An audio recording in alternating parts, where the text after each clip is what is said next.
नमस्ते दोस्तों, आज हम मलापर गांव में हैं और हमारे साथ जो किसान राजेश पुनिया जी हैं और आज हम इनसे आपको बात करवाने वाले हैं कि जो खेती ये कर रहे हैं वो बिना पेस्टिसाइड, बिना खाद स्प्रे की और कितने वर्षों से कर रहे हैं और क्यों कर रहे हैं, क्या लाभ है इस खेती के करने के।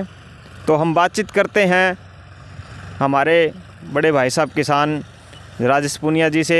तो राजेश जी, आप बताएं आज किस चीज़ की है जो अपनी खेत में तैयारी चल रही है जी। सबसे पहले तो आपके दर्शकों को मैं हाथ जोड़ के राम राम नमस्ते करता हूं। और अभी बिजाई चल रही है बाजरे की। ये हमारे पास में कम से कम 6-7 वैरायटी का बाजरा है जो अभी बिजाई तो इकट्ठी हो रही है, लेकिन बाद में उसका बीज हम अलग अलग करेंगे जी। और मैं 3 साल से लगा था इस पे काम करने के लिए। तो उस टाइम मेरे आंखों में जब स्प्रे पड़ा तो मेरा ही होया जो आंखें चली जाओ। तो मैंने कम और मेरे पैदावार ये क्या काम की थी। हाँ। तो मैं तो थोड़ा खा लूँ, ढंग से खा लूँ, हाँ। वो बढ़िया है। फिर धीरे धीरे करके जो मैं इसमें रुझान लेने लगा, फिर मेरा आश्चर्य चक्कर चौंकाने वाली चीज़ें मेरे सामने आई। भाई जो तड़का ने सरकार बीज ना देवे और यह एक बार ट्रायल कर भी लिया सब पे। भाई पहले तो झटके देखे यूरिया DP पे, भाई लोग जागे कि ना जागे। हाँ जी। तो लोग भाई बोल रहा है कि ना बोल रहा है। तो लोग को नहीं बोल रहे भाई यूरिया वाली में भी चुप बैठ गया, DP वाली में भी। इब काला जो कर देसी बाड़ी में इन्होंने एक ट्रायल करके फिर देख लिया देसी बाड़ी का बीज पे। भाई लोग बोल रहा है कि ना बोल रहा है, फिर भी लोग को नहीं बोल रहे। हाँ जी। तो ये बात का चाहिए एकदम जो बीज बंद कर दे भाई, हमें तो कौन देवा भाई। बिल्कुल। तो करते ले आए भाई जी। और सरकार ने तो कानून बना के तैयार कर दिया भाई, आगे देसी बीज बीज जाएगा तो उसके ऊपर केस लगेगा। हाँ। और केस लगा क्यों करे कि जो कोरोना वायरस दिखाया गया था, तो इसे जो एक कम हो रहा है, इसके ऊपर वायरस एक कम हो रहा है। भाई देसी बीज में तो वायरस ज़्यादा है और तम एक कम हो रहा है। ये बीज बीजो वह जेनेटिक मॉडिफाई बीज आपका बीज वंश नहीं बता सके। बिल्कुल। तो आप बस कुकर बच जाएगा उन्ना खा के, क्यों 18 माइक्रोन्यूट्रिएंट जिस पौधन चाहिए है वे अपना शरीर न चाहिए। जो वो पूरे नहीं उठा सकता, अपना शरीर नहीं उठा सकता। IVF सेंटर जगह जगह खोल दिए इन्होंने। तो अगली पीढ़ी यदि आओगे जो आधार कार्ड तक लिंक करके जो टीका मिलेगा, तारा वंश बदना है ना बदना वे बाहर विधवा कंपनी चीज करेगी। तो इसका असर करके हमने देखा भाई तड़का ने जो डीजल ना दे तो खेती नहीं कर सकते। तो मैं का फिर हाड़ी पशु एक कम और 3 साल तक राखण ला रहा हूँ। आज ये जो का ट्रैक्टर तक बिजाई चलन ला रही है, तो मेरे पशु का कोई गड़बड़ होगी उसके कारण एक कम उम्र मैंने मजबूरी है, एक कम उम्र, नहीं तो मैं हाथों से बिजाई करूँगा मेरी। बिल्कुल। तो तड़का ने एक कम उम्र जितनी व्यवस्था किसने बोले व्यय करने की व्यवस्था, व्यय का मतलब वो आदान प्रदान करना और अवस्था। जो व्यवस्था हमारी है तो हमारे बस बलबूता पर रह जाएगी। और जो अगला के रहोगी तो अगला का बलबूता पर चलेगी। ये अगले ये मेरा 200 ग्राम का पजामा कुर्ता है 500 रुपया का है। 1 किलो एक कम और 2500 रुपया का हो गया। 1 कुंटल रुई हमारी 2.5 लाख की होगी। लेकिन मार में कि वो दिमाग कौन छोड़ दिया भाई इनका बनाना कि ना बनाना। ये बालक बच्चा ने पिकनिक पार्टी पर ले जाए उसकी बजाय कम और कारखाने में ले जाओ नहीं ओढ़े दिखाने खातर। तो बालक बच्चे वो चीज़ करने लग जाएंगे। बिल्कुल। और बेरोजगारी आओगी तो नशा होगा और उसने देखेगी तो गाँव में रोजगार आ जाएगा। ओड़ा बड़ी मशीन लाग रही हो, छोटी छोटी मशीन लाग जाएगी। यो मकसद करने लग रहे हैं।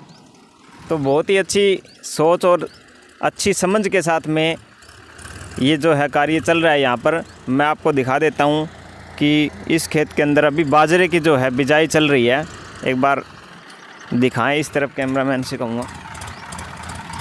तो इनका कहना है कि संसाधन है हमारे पास, उन संसाधनों का सदुपयोग करें, अच्छे ढंग से करें, लेकिन बीज जो है हमारे देसी हो और हम ज़्यादा से ज़्यादा जैविक, प्राकृतिक, ऑर्गेनिक इन खेती को बढ़ावा दें।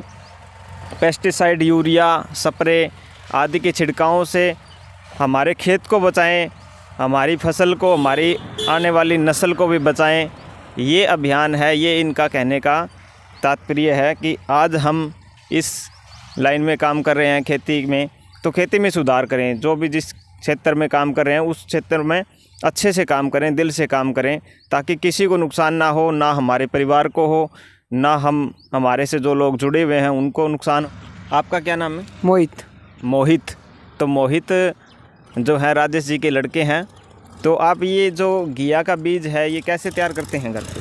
हम ये घर पे ही तैयार करते हैं। हम पहले मतलब जो भी घिया होती है बड़ी या मतलब जो देखने में सही होती है उसको घर पे ही रखते हैं उसको थोड़े दिन रखते हैं, फिर उसका बीज बन जाता है, फिर खेत में बोते हैं और फिर उससे और बड़ी घिया लेते हैं।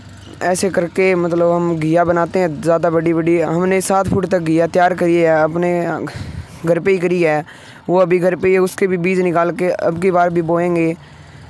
देखेंगे ट्राई करके कि आगे भी क्या उससे लंबी घिया हो सकती है। मोहित, देखो कितना ये है उम्र में बच्चा। कौन सी क्लास में हो आप? मैं 8th क्लास में पढ़ता हूँ। उम्र क्या है आपकी? उम्र है 13 साल। 13 साल का बच्चा है 8वीं क्लास में, और कितनी अच्छी सोच है। ये सारी जो संस्कार है ये अपने माता पिता से ही आते हैं, क्योंकि राजेश जी लगातार ये खेती कर रहे हैं, तो कहीं ना कहीं वो ये बच्चा उनको देख पा रहा है घर में कैसे घिया बीजी जा रही है, बीज को कैसे उगाया जाता है, बेल कैसे तैयार होती है और उसके बाद में फिर बीज कैसे तैयार होता है। तो ये सारी प्रक्रिया को ये ध्यान में रखते हैं। तो फिर और क्या क्या आप कर लेते हैं? हम खेत में त्रिफाड़ी मतलब ऊँटनी के साथ चला लेते हैं त्रिफाड़ी, और जो अन्य बीज बोते हैं उनमें ट्राई मार लेते हैं। देखिए, ऊँटनी है आपके? ऊँट है आपके? हाँ है, हाँ। ऊँटनी से त्रिफाड़ी चला लेते हैं और बीज को बो देते हैं। तो इतनी छोटी उम्र में साथ में पढ़ाई भी कर रहे हैं आप, और कुछ अन्य कार्य खेलते भी हैं क्या आप? हाँ, फुटबॉल खेलते हैं शाम को ग्राउंड में 5 से 7 ये फुटबॉल भी खेलते हैं। तो देखो, पढ़ाई के साथ साथ अपनी खेती भी कर रहे हैं और फुटबॉल भी खेल रहे हैं। तो बहुत अच्छी समझ है, बहुत अच्छी सोच है इस बच्चे की। तो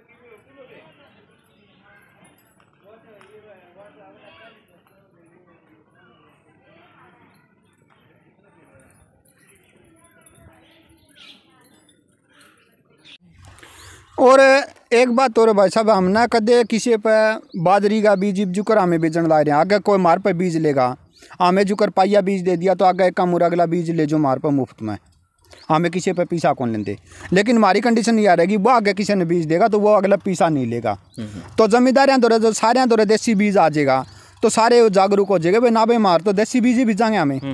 न्यू मेरे द्वारा 5-7 प्रकार की घिया का बीज है, ये मैंने जगह जगह लगवाई है घिया। जुकर आप भी लेने आए हो, आपने भी मैं दूंगा बीज। बिल्कुल। तो आप एक काम और घिया तैयार करके उन्होंने ओरियन दे दिया आगे। बिल्कुल। एक घिया में तो घने किसान निपट जाएंगे। बहुत तो धीरे धीरे करके एक काम हो रहा है, जो खान पीन भी वो ऐसा बनाओ, कई बारी सब्जियां खाने का टाइम को नहीं अपना। ये बाप ने जुकर दाल कढ़ी एक कम हो रहा है, और चीज़ घने बन जाए। मान लो कम हो रहा है, जुकर पापड़ का साग बना लिया, प्याज का साग बना लिया, ये अपना टाइम चलन ला रही है। हरी सब्जी खाने का टाइम नहीं है, क्योंकि पहले कफ शरीर में ज़्यादा बन रहा था सर्दी के मौसम में, और गर्मी के मौसम में जो हमें आए तो कफ खत्म होना था। आज हमने हरी जुकर सब्जियाँ यदि कम हो रहा है, जो जेनेटिक मॉडिफाई बीज लगा के कम और जो सब्जियाँ आने लग रही है, तो उनका बीज एक कम हो रहा है। वो उसमें भी तो पानी ज़्यादा है, वो कफ ना और ज़्यादा बताओ कर, ये सह कफ सुखाने का टाइम है। तो हमने तो इस टाइम पर इसी चीज़ खानी चाहिए जो कफ ने सुखा हुआ है। बिल्कुल। ठीक है, लेकिन कंपनियां ने क्या काम कराया, हमें तो जमींदार आदमी सदा हरी सब्जी सा खाया कर दे। कदे गुआर की फड़ी आएगी, कदे कोंदरा तोड़ लिया, कदे चौड़ाई तोड़ लिया, कदे कम हो रहा है टेम के ऊपर घिया खेत में तो तोड़ लिया। लेकिन इन्होंने क्या हरी सब्जी खानी चाहिए, हरी सब्जी। इन्होंने सब्जी दो चीज़ आपने दिखी हुई, हरी सब्जी घिया और खीरा। इले पास जेनेटिक मॉडिफाई बीज तार दी, डॉक्टर ने कह दिया भाई हरी सब्जी खानी चाहिए। इस चीज़ पर एक कम हो रहा है, सब ने पागल बना के छोड़ रखे है। और भाई आप फिरन लाग रहे हो कम हो रहा, आप नहीं पता लागन लाग रहा है, लाग बीजेगा भाई, ये कितने दुनिया ने पागल बनाने लाग रही है। तो पूरा एजेंडा है प्राकृतिक खेती को बढ़ावा देने का, और इसी के साथ में मैं भी बहुत बहुत धन्यवाद करता हूँ ऐसे किसानों का कि इतनी लगन और मेहनत के साथ और आत्मिक भाव से जो है अपनी खेती से, अपनी प्राकृतिक खेती से, अपनी जो परंपरागत खेती हम जिसको बोल सकते हैं, उससे ये जुड़े हुए हैं। तो आज भारत के अंदर ऐसे किसानों की कमी है, आज भारत के अंदर ऐसे इस प्रकार से खेती करने वाले किसानों की आवश्यकता है। तो सभी किसान भाइयों से निवेदन है कि आप धीरे धीरे इस खेती की ओर आएँ, ताकि है ना अपना जो भारत है वो स्वस्थ रहें, अपने आने वाले जो पीढ़ियां हैं, अपने जो बच्चे हैं स्वस्थ रहें। क्योंकि हम जब तक शुद्ध भोजन नहीं खाएंगे, आहार हमारा विशेष होता है। यदि आहार हमारा जहरीला है, आहार हम लेते हैं, भोजन में जहर हम खा रहे हैं, हमारे बच्चे जहर खा रहे हैं, तो मानसिक रूप से स्वस्थ नहीं हो पाएंगे, ना शारीरिक रूप से वो स्वस्थ हो पाएंगे। तो यही सारा कारण है कि आज हॉस्पिटलों की संख्या बढ़ रही है। आप देख रहे हैं दिन प्रतिदिन कितने हॉस्पिटल भारत में खुल रहे हैं। तो लोगों को पता होते हुए भी ये सारा काम चल रहा है भारत के अंदर। तो हमें जागरूक होने की ज़रूरत है, प्रत्येक किसान को, प्रत्येक नागरिक को। इसी के साथ आप सभी का बहुत बहुत धन्यवाद। मिलते हैं अगले वीडियो में। इस वीडियो को ज़्यादा से ज़्यादा शेयर करें, ज़्यादा से ज़्यादा किसानों तक इस वीडियो को पहुंचाने का कष्ट करें। मैं दीपक योगी, आपको बाद सबको राम राम, नमस्ते जी। ज़्यादा से ज़्यादा सब्सक्राइब और वीडियो को शेयर करें, ज़्यादा से ज़्यादा किसानों के पास ये वीडियो पहुँचाए। धन्यवाद। बहुत